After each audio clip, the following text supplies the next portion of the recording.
So there is quite a strike going on right now in Hollywood. So it started with the writers. There's all these new issues that have popped up in the modern era, like AI stuff, for example. And the writers were not happy with their compensation. So there was a writer strike originally, and then it recently was expanded into an actor strike as well. And there was a crazy article where I forget which outlet it was, but they spoke to some Hollywood executives, and a Hollywood executive really made a bone-chilling statement where he was like, "We're just going to drag out this process, drag out the strike until people start losing their apartments and homes, and that'll force them to accept our terms." This is what Hollywood executives said about the writers and about the actors. Force them to concede, because if they don't, they're going to lose their homes and their apartments. Oh, man, that's dark. So, guess what? The actors aren't taking it, right? The head of the union is Fran Drescher. Remember her from The Nanny? And she's super base. She's got some base politics, man. I watched a speech of hers, and it was really good. Anyway, so Ron Perlman here is a very famous actor. And look at this. Quote, "Be careful, mother effer." Ron Perlman threatens studio exec who hopes Hollywood strike drags on in now deleted Instagram rant. So look at what he said, and he's commenting on the same story I just brought up to you, that they were like, yeah, we want them to lose their homes. Ready? One thing before I get off this. The motherfucker who said we're going to keep this thing going until people start losing their houses and their apartments. Listen to me, motherfucker. There's a lot of ways to lose your house. Some of it is financial, some of it is karma, and some of it is just figuring out who the fuck said that. And we know who said that, and where he fucking lives. There's a lot of ways to lose your house. You wish that on people. You wish that families starve while you're making $27 fucking million a year for creating nothing. Be careful, motherfucker. Be really careful. Because that's the kind of shit that stirs shit up. Peace out. So here's what's crazy about this situation. So Ron Perlman comes out and says this, and then there's a firestorm over this. There's a firestorm. I see stuff everywhere about, oh, he threatened to go.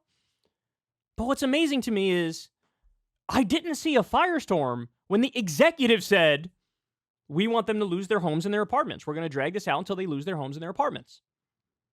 So look at the asymmetry. Look at the asymmetry. That was just viewed as like executives going to do what executives do.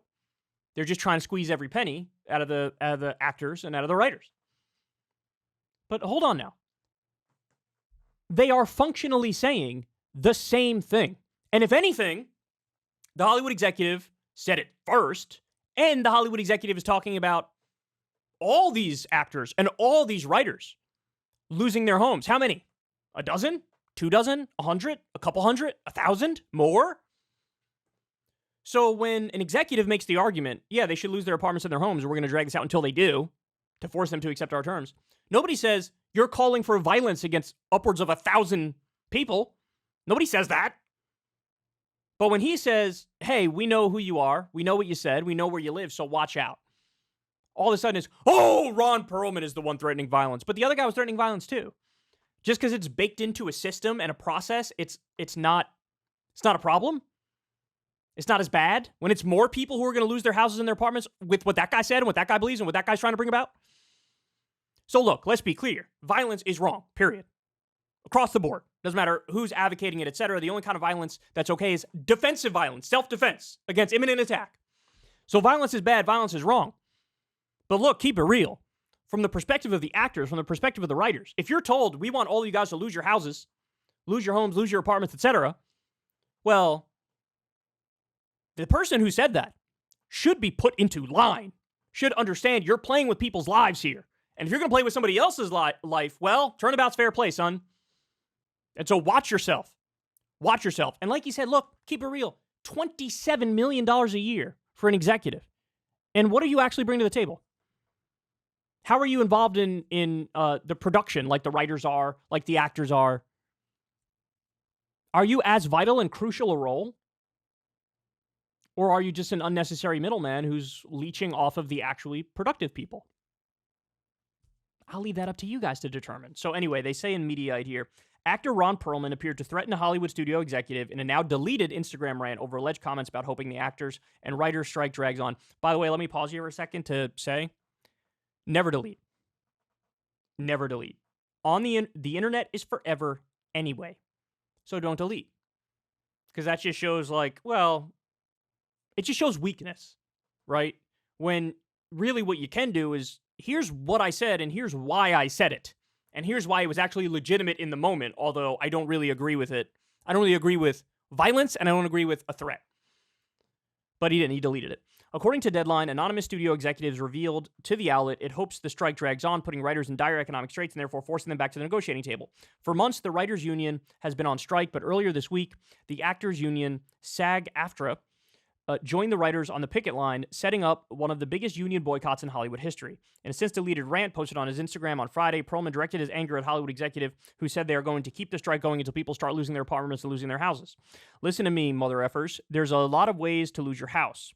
Some of it is financial, blah, blah, blah. He added, there's a lot of ways to lose your house. You wish that on people. You wish that families starve while you're making $27 million a year for creating nothing. Be careful. Be really careful, because that's the kind of shit that stirs shit up.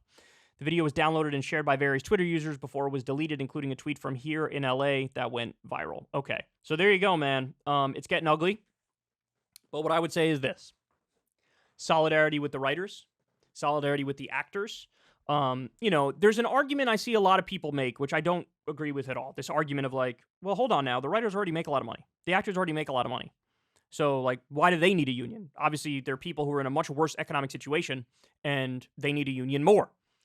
But look, my reaction to that is, don't pit worker against worker. God bless them if these people are making $100,000 a year, $200,000 a year, or whatever. The bottom line is they're still workers. They're still working for somebody, right? And so what I would say is solidarity across the board.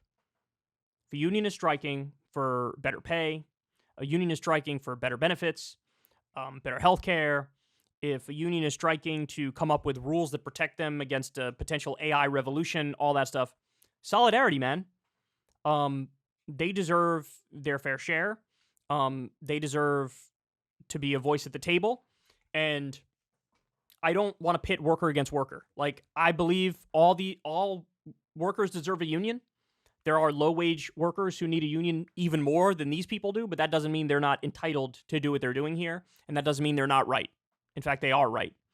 So solidarity with them. I hope they win. It's a huge deal. I mean, when it was just the writer's strike, it was a big deal, but it was easier to overlook. Now that the actors joined it too, woo! Oh, now it's really, really serious. So anyway, I hope they come to a deal with good terms, and I hope everything works out. And again, final point I'll make is, I really was not a fan of the asymmetrical reaction. What Ron Perlman said was everybody was melting down over it, but when the studio executive said effectively the same thing except worse, it was crickets. And that's a problem. Hey, y'all, do me a favor and like and subscribe. It helps out big time in the algorithm. Click the bell as well for notifications when videos drop. And watch that video on screen right now. You know you want to.